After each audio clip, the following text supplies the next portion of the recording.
चले जाए। देखिए मैं बात कहना चाहता हूँ आप सभी लोगों से, विद्यार्थी और गुरु और शिष्य का रिश्ता जितना छोटा हो उतना जीवन सफल होता है। आप मेरे साथ 3 साल पढ़ रहे हैं, ये मेरा फेलियर है, लेकिन अब 6 महीने में पढ़ के घर वापस लौट जा रहे हैं, नौकरी लेके आपकी सफलता है।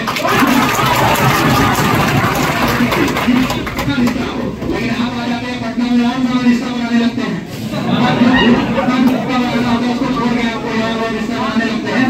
याद रखिएगा मैंने बार बार कहा है कि जिसको जाजा के रोज रोज आप शाम को जाजा के जिसको हम लोग पहुंचाते हैं वो रोटी किसी और को बना के खिलाएंगे, इसलिए अपने जीवन में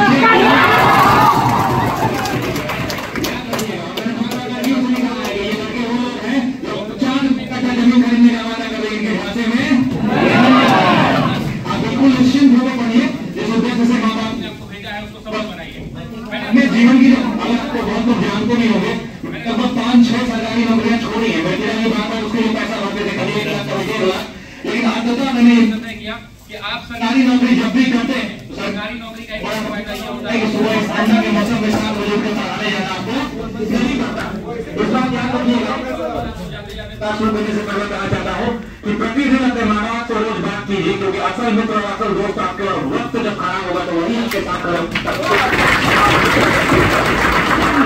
आप जो लोग संवाद हो रहे हैं, हमारे पिताजी मुझे यहाँ बड़ी जिम्मेदारी करता था तो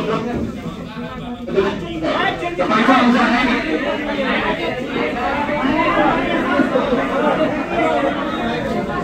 हेलो हेलो नजदीक कर लेगा, नजदीक कर लेगा।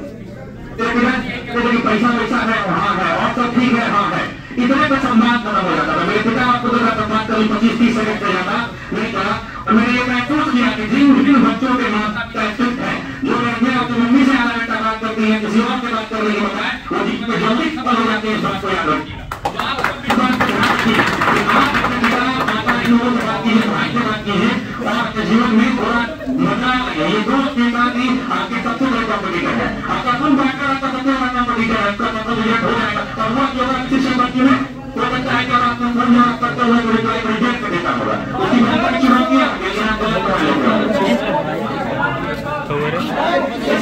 अरे यार ये हाथ वाला वही है, हाथ वाला यहाँ पे हाथ वाला वही है।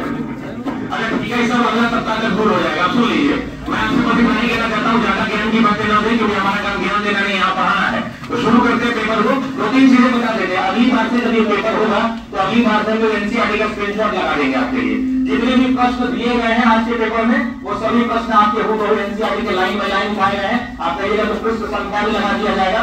जो क्वेश्चन नंबर 1 है वो क्लास 12 के एनसीईआरटी से है, चैप्टर नंबर 3 से। पेज नंबर भी हमारे पास लगा हुआ है। क्वेश्चन नंबर 2 भी है, वो क्लास 12 के एनसीईआरटी से पूछा गया। क्वेश्चन नंबर 3 भी क्लास 12 के एनसीईआरटी से है। उसके बाद मैंने थोड़ा आपको रिलैक्सेशन दे दिया है। तो अगली बार से जब टेस्ट हो तो किसी भी आसान प्रश्न की आप उम्मीद हमसे न करें, और आसान प्रश्न करने के लिए बहुत सारा प्रैक्टिस सेट है। वैसे प्रश्नों को करें जो चैलेंजिंग क्वेश्चन है, जो एनसीईआरटी की लाइन बनाई गई है, हमारे घर के प्रश्न नहीं है, ये सारे के सारे प्रश्न एनसीईआरटी से बनाए गए हैं। तो ये जो प्राइज रखा गया इसके पीछे क्या चुनौती है एक समझ लेते हैं। प्राइज रखने का सही मतलब ये नहीं कि हम आपको गलत पुरस्कार देना चाहते हैं, हम आपको उत्साह देना चाहते हैं कि आप इतनी बड़ी भीड़ में अगर टॉप कर रहे हैं तो ये आपके लिए उपलब्धि है, और उसी उपलब्धि को हम प्रोत्साहन करना चाहते हैं, और उसके अलावा बात नहीं।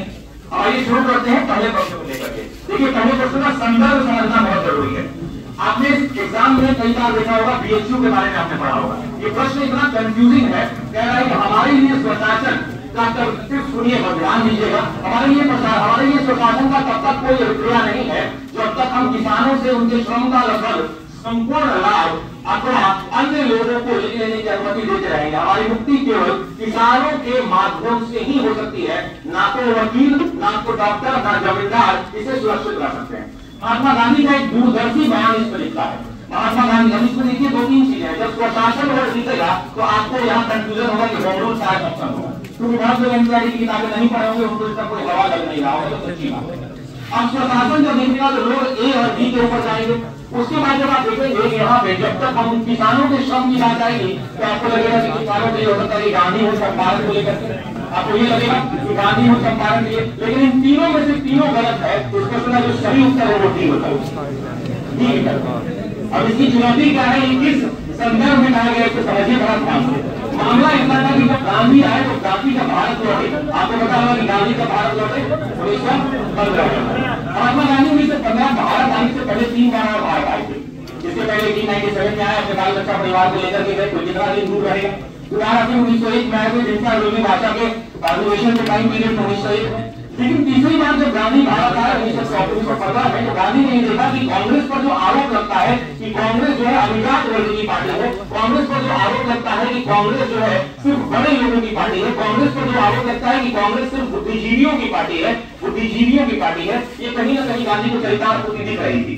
क्योंकि कांग्रेस के अंदर में अगर आप कांग्रेस का, अगर आपने सुमित सरकार की किताब पढ़ी हो इतिहास में, तो आप देखेंगे कि कांग्रेस के ऊपर जो कब्जा था, कांग्रेस के जो प्रारंभिक चरण के नेता थे उनमें लगभग 39% नेता पढ़े लिखे नेता और वकील थे। उसके बाद अगर आप देखेंगे कि इसमें जमींदारों की संख्या लगभग 17% कांग्रेस के नेता जमींदार हुआ करते थे।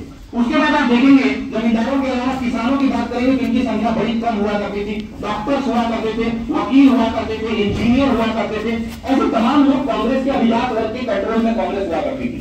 तो गांधी को लगा कि देश में तब तक आजादी नहीं मिल सकती है तब तक जब तक बहुसंख्यक आबादी हमारे साथ खड़ी नहीं। अच्छा, एक और कारण था, जब आप किताबों को पढ़ेंगे तो आपको पता चलेगा कि ये जितने लोग हैं इनका प्राइमरी काम कांग्रेस नहीं है, इनका प्राइमरी पेशा किसी का वकील है, कोई वकालत करना चाहता है, तो सबका जो कांग्रेस के ऊपर इंटरवेंशन है वो बहुत कम है, अटेंशन बहुत कम है।